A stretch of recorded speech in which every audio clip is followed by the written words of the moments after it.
Saudi Arabia ખાતે આવેલ મુસ્લિમ સમુદાયનું પવિત્ર સ્થાન એવું મક્કા મદીનાની યાત્રા બાબતે વાત કરવામાં આવી હતી। સ્ટોરી રિપોર્ટ બાય કરણ વાઘેલા, ભુજ।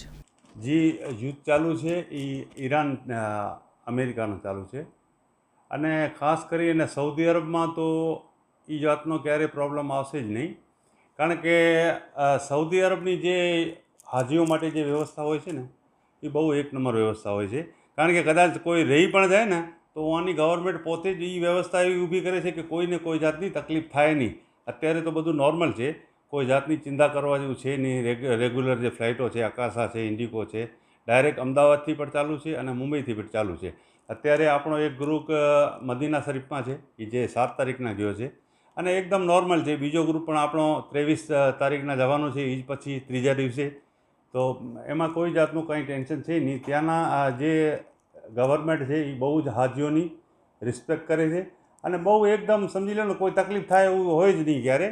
થોડી વાર કદાચ થઈ શકે છે, કારણ કે જ્યાં જ્યાં એ લોકોના બેઝ હતા ત્યાં હુમલો થયો હતો સૌદીમાં, પણ એ બધું દૂર છે, મક્કા મદીનાથી ઘણા દૂર છે। એટલે મક્કા મદીના જિદ્દા એરપોર્ટ કે મદીના એરપોર્ટ કે એ બાજુ કોઈ જાતનો ટેન્શન છે નહીં। એટલે કોઈને પણ અત્યારે પણ વિઝાઓ બધે ચાલુ છે, હજી ચાલુ રહેશે 1 અઠવાડિયા સુધી, ઈદ સુધી। કોઈને પણ હુમલો કરવા જવું હોય તો એ જઈ શકે છે। રહી વાત જંગની, તો જંગ આખી અલગ સાઈડ છે।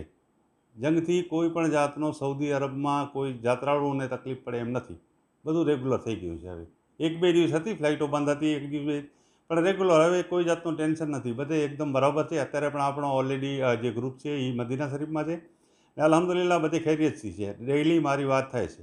જી હું એ જ લોકોને સમજાવું છું કે ભાઈ હતો 1-2 દિવસ તકલીફ હતી, 2-3 દિવસ જ ફ્લાઇટ બંધ હતી, બાકી રેગ્યુલર ચાલુ છે। સૌદી ગવર્મેન્ટ એટલી એડવાન્સ ઓલી વાપરે છે કે હાજીઓને, પ્રવાસીઓને કોઈ જાતની ક્યારે આજ સુધી તકલીફ થઈ નથી।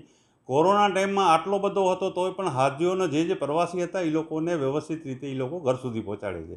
અને એવી વાહિદ ગવર્મેન્ટ છે સૌદી અરબની કે કદાચ કોઈ કને ટિકિટ પણ ન હોય ને તો પોતાના ખર્ચે પણ પ્રવાસીઓને પોતાના ઘર સુધી પહોંચાડે છે। એ મેં આજ સુધી ક્યાંય નહીં જોયું હોય સૌદી અરબ સિવાય। કોઈ પણ જાતનો પ્રોબ્લેમ થઈ ગયો યા તો એના કને પેમેન્ટ નથી, પૈસા નથી, તો હર ટાઈપની એ લોકો સહાયતા કરતા હોય છે અને વ્યવસ્થા પણ બહુ જોરદાર એક નંબર કરતા હોય છે। એટલે કોઈ ઉहाँ જઈને કોઈ કહે કે ભાઈ મને હવે આ ન જડ્યું, ઓ ન જડ્યું, એ બધી તદ્દન ખોટી વાત છે।